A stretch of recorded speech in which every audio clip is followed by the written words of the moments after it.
Good evening. Welcome to Progressive Soup. My name is David Stevenson. Tonight we have a very special guest, Nina Muhajir, who's going to talk about the status of women throughout the world and wherever we go from there. First of all, Nina, introduce yourself to our audience. Who are you? Where did you come from briefly? Because we're going to go into that in more depth later on. But where are you from and what brought you to where you are now? Okay. First of all, thank you so much for having me here. I'm Nina Muhajir.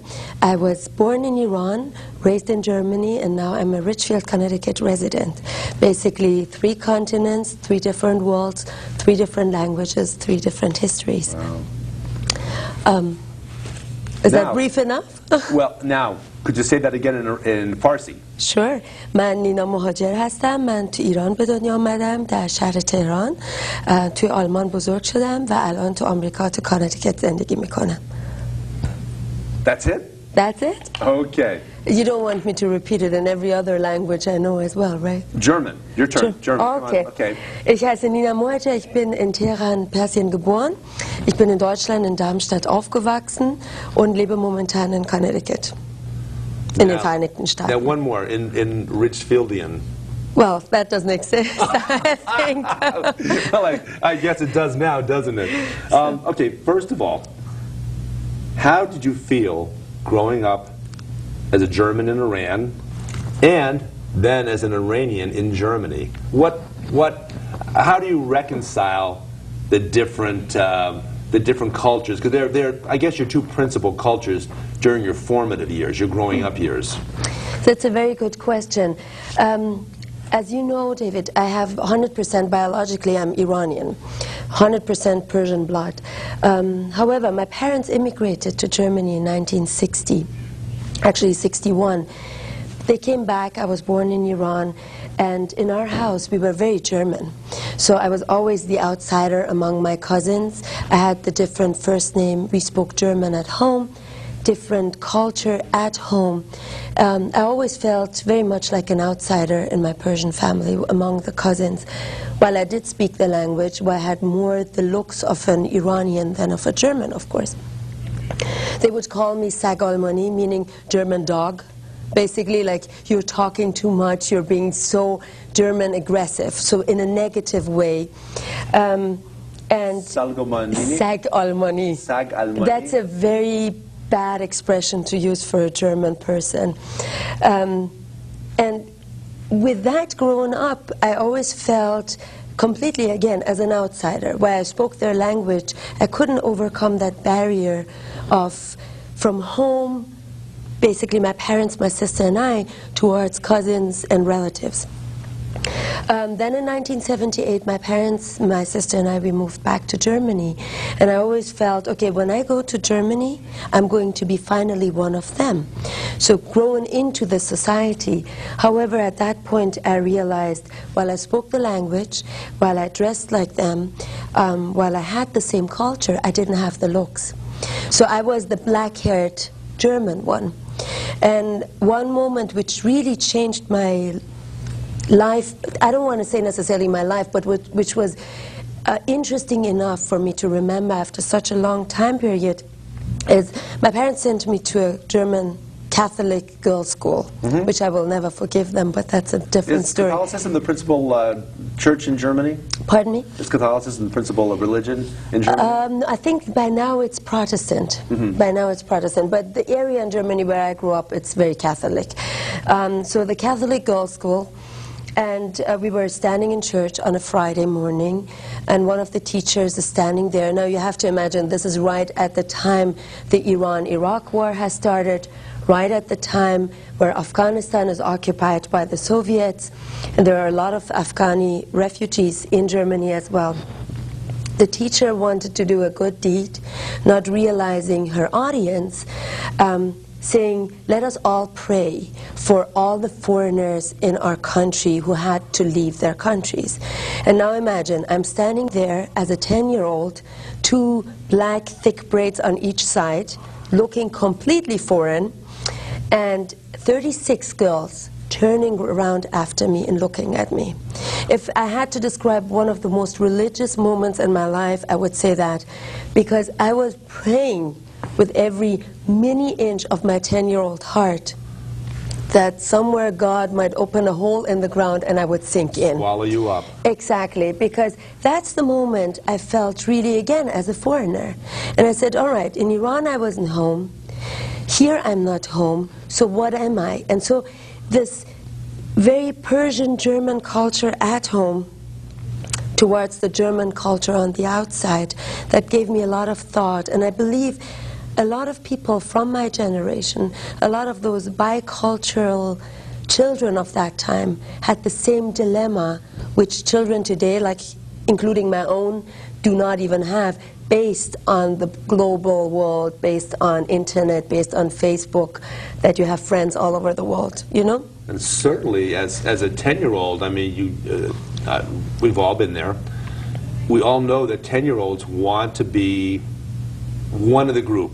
Exactly. They don't want to be the one that stands out by any Exactly. means. All of us, as a 10-year-old, wanted to be anonymous. Well, not anonymous, but had the opportunity to hide behind the anonymity of being just one of the group. Exactly. Most of the time, and then shine and stand out occasionally. Mm-hmm. Exactly. And I remember at that time I had a very good friend who still is one of my best friends, and she visualized this image of the dream girl for me. She was very tall, blonde, straight hair, long blonde, straight hair. Mm-hmm. So basically exactly my opposite. I'm not short, but she was extremely tall, blue-eyed, and a very light voice. So I would pray at night that the next morning I would wake up. And you'd be her. Exactly. So, and then slowly throughout the years, and it really took a long, long time to take that difference, to take the otherness of myself or people around myself, and to put it to positive thoughts instead of looking at it as the difference, looking at the common denominators instead of looking at all the differences I had to others, or again using that differentness in a positive manner to fasten up things, to bring, I don't know how to say it, like to bring better progress to anything I wanted to do in life, to stand out of the crowd. You know? Which of course comes later in life when we become more adults and more exactly. Comfortable within ourselves, to be ready, willing, and able to stand out and let the world know that we're a little different than everybody else. Exactly, exactly. And I think a lot of people from my generation who grew up in Iran at the beginning, but were either biracial or were like me, where the parents had gone to the West for studying purposes and then went back. A lot of them had that dilemma, because the present generation, as mentioned, they don't. When you go now to Germany, you do have a lot of dark-skinned people, you have a lot of Asian people. Yep. When I say now in Germany, I'm German, nobody really cares. Okay, you're one of us. So now you mentioned biracial in Iran. Mm-hmm. Obviously that's going to be a little different than in America. We think of biracial as being a mixture of black and white, a mixture of Latino and white, a mixture of Asian and white, Asian, black, all those different. What principally defines being biracial in Iran? That's a good question, because in Iran people are more racial than any other country I've ever lived in. Racially conscious? Yes, because even if you get married outside of your home city, they start gossiping about it. It's so extreme. We do have different, like in the north and south of Iran, they have different dialects, they have different looks. You find very blonde people and then very dark people, which goes again to the history of the country. Yeah. So in Iran, being biracial comes up to a point where you get married to an outsider. That is already biracial towards an outsider, not necessarily in Iran again.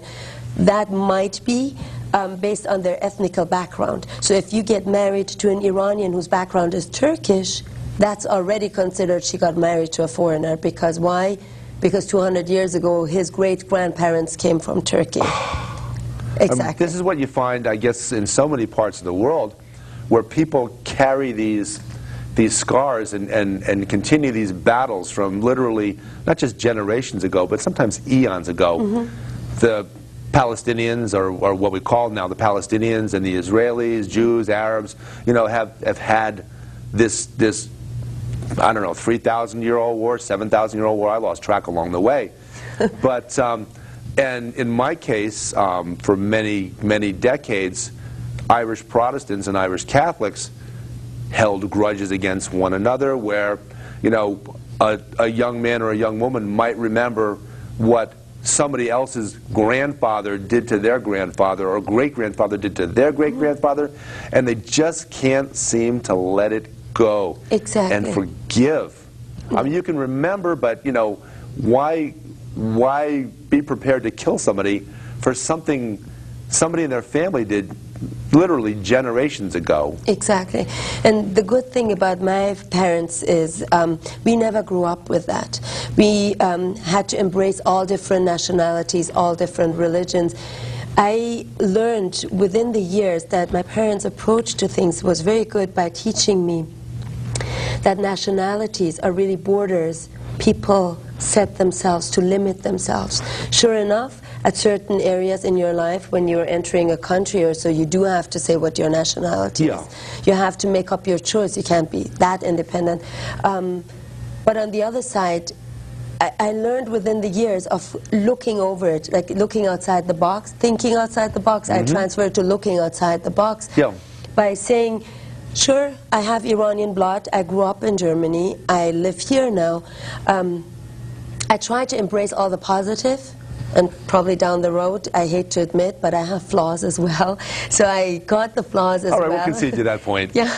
So I try to overlook it, because otherwise I set myself boundaries, and I raised my children the same way. When I start talking too much about nationalities, I lose my kids, because they don't see that. They don't understand. They do not understand. You're talking a whole. It's a generational thing, I guess. Hopefully, and hopefully, their generation will, as a group, step forward from beyond what your generation and my generation before that. But you know, the funny thing is, David, when I go to Germany, and I feel back in my normal surrounding, I feel fine. I haven't been to Iran in a very long time, and while I speak perfect Farsi, I do have a slight accent, and some words might sound off. Is that an issue? No, it's not an issue, but people realize that I didn't grow up there, and they think it's cute when I speak. Oh, okay. So that set aside, I feel always, how shall I say it? I feel when you speak a certain language of a certain country, there is this saying, when you speak to a man, you speak to his head. When you speak in any language, he understands. When you speak his own language, you speak to his heart. It's really true to a certain point. Because, as mentioned, while Germany developed, and we have different ethnicities among the German cover, here, when I see German people who immigrated to the United States right after World War II, or even 1970s, and who did not go through this development, they do not accept me as a German. They still look at me as an Iranian who speaks perfect German. You know what I'm trying to say? That's not quite up to snuff. That's not quite up to standard, I guess. No, it's not. But it's funny that their method of, or their limit, their level of thinking staged to this point that Germany is not an immigrant country. Regardless of how well somebody speaks our language, it's good, and the fact that she grew up there, but she's not a German. But this happens only to those people who have not been in Germany within the past 20, 25 years, who did not see this development. While in Iran, they think it's cute, speaking with an accent. But when I say in Iran, I feel German or American, they do not respect that at all. I'm Iranian. You're 100% Iranian blood. You were born in this country. There is no compromise. There is no compromise. You behave maybe like an outsider, but that's not an issue at all. Now, Iran and Germany, while we're talking about it, probably we should talk about America too. The three countries. Do you see them as being more matriarchal society where women dominate, or more patriarchal society where men dominate? Or are the three of them a combination of the two? Sort it out for us. When I look at Iran, I would say, and I know exactly, you will not believe me when I say that, but women do have more rights in the society than it's visible on the outside. For an Iranian woman in Iran, I'm not speaking about Iranian women outside, it's much more charming and female to lead from behind the curtain. When I look at my cousins or aunts who are living in Iran, I really see that they're turning their husbands anyhow they want. While on the outside, if I see them, how the husbands sometimes treat them or talk to them, I start immediately, that's the German me or the American me, immediately fuming up and saying, you cannot do this, you cannot do that, why do you have to cover your head, why this, why that? While they are much more calm, and they get everything they want and are treated like princesses. Sure enough, in the society political, they might not have those rights we are used to. But again, culturally speaking, the woman is the neck under the head. You know, turning the head, being the man around anyhow she wants him to turn around. So in a very subtle way, they drive the family, they drive in a sense, drive the country in a subtle way. Exactly. On the outside, they obviously do not have the power at this point, but this goes beyond our conversation here. They are trying to rebel, and it's obvious. In Germany, I feel sometimes while we have in the German constitution written, actually, that women and men, the gender equality, which is missing here in the American Constitution. So the essential, what we talked about in America back in the 1970s and 1980s, the Equal Rights Amendment, Germany exactly. has that clearly spelled out in their Constitution? Exactly. But you have to look back at the country's history again, because that German Constitution was written right after World War II with the help of the Allies. I believe in 1949, 1950, this constitution was written when women already had voting rights for 30 years and where women had been fighting in the world wars as well. Yeah. So there you have absolutely equality. Women and men are absolutely equal. While in the workforce, of course, no matter where you look at, women are always still lacking in the back. So it's second class to some degree. Exactly. But for example, when a woman is pregnant, she takes off from work 9 months, so and so many months. She will get paid. She has the opportunity of also rolling this right to her husband if he's willing to stay home. So that's good. I like that idea. Exactly. So those rights are absolutely much more progressive than anywhere else I've seen in this country. I believe France is even more progressive when it comes to this equality. Here in the U.S., women are much more vocal about their rights. They're very, very vocal, up to a point where I sometimes feel men are intimidated at times. Women put this barrier, including myself, we put this barrier around ourselves of not letting any guy through, that men sometimes you lose this Casanova-ness about them.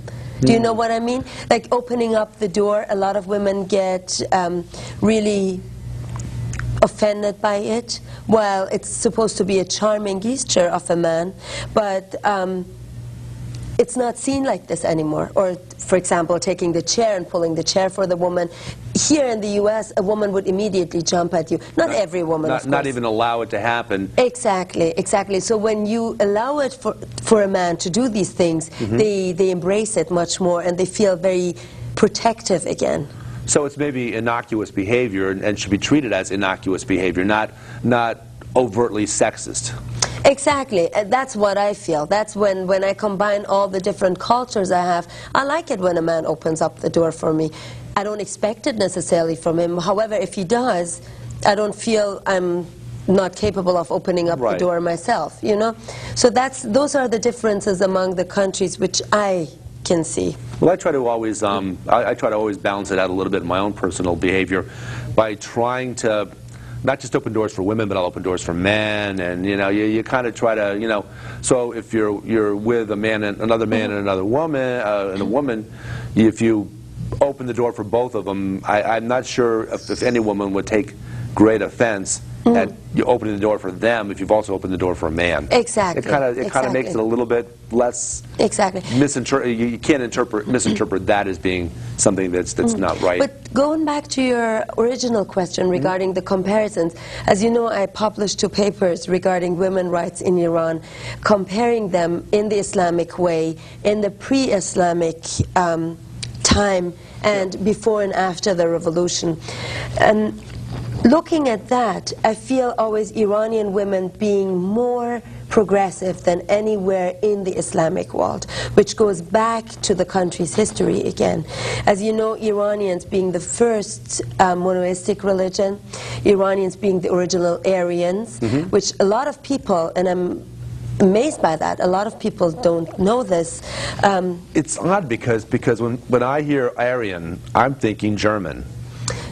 Exactly. It's because... And in fact, I guess maybe even Indians from the continent, from the subcontinent of India, would think of themselves being Aryans.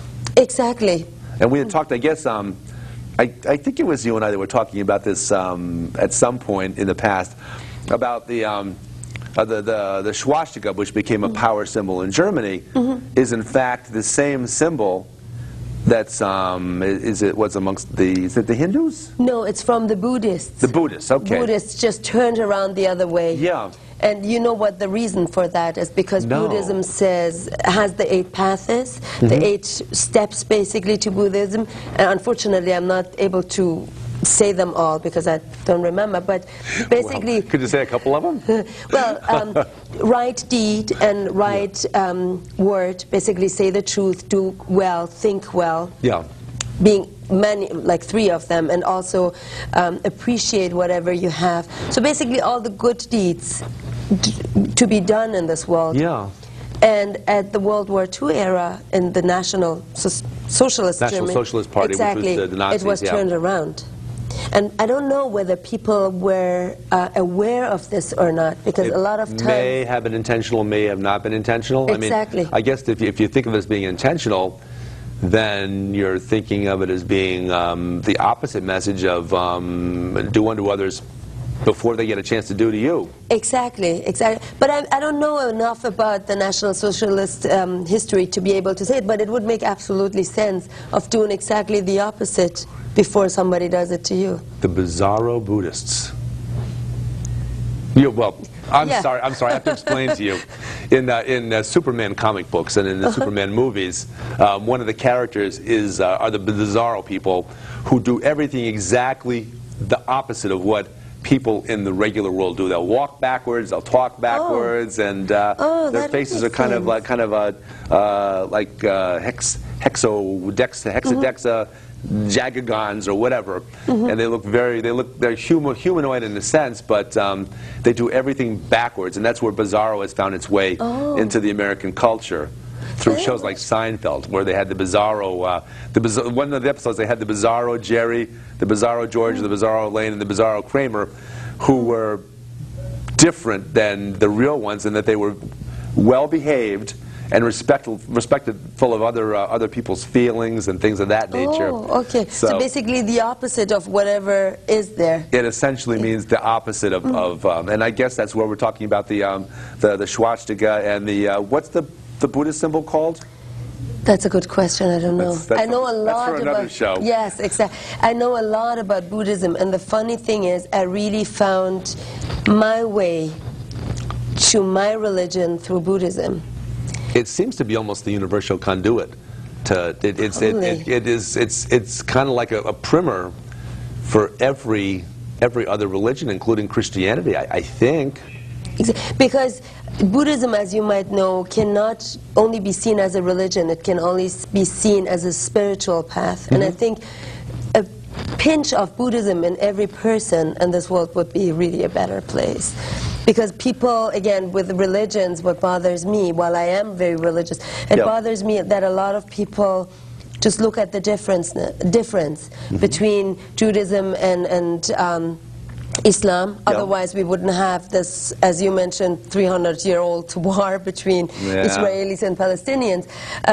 in a lot of other countries where you see really the differences between the religions, if you really go down and dig into every religion, obviously they're all coming from one source. Yeah. And if people concentrated more on the denominators of seeing what the basic skeleton is. How are we all alike rather than worrying about how are little modules of difference from us to them, to them, to them, to them. Exactly. Now exactly. that's, and of course, you know, that's the whole premise of progressive soup is finding common ground. Exactly. As we've spent quite a bit of our shows doing.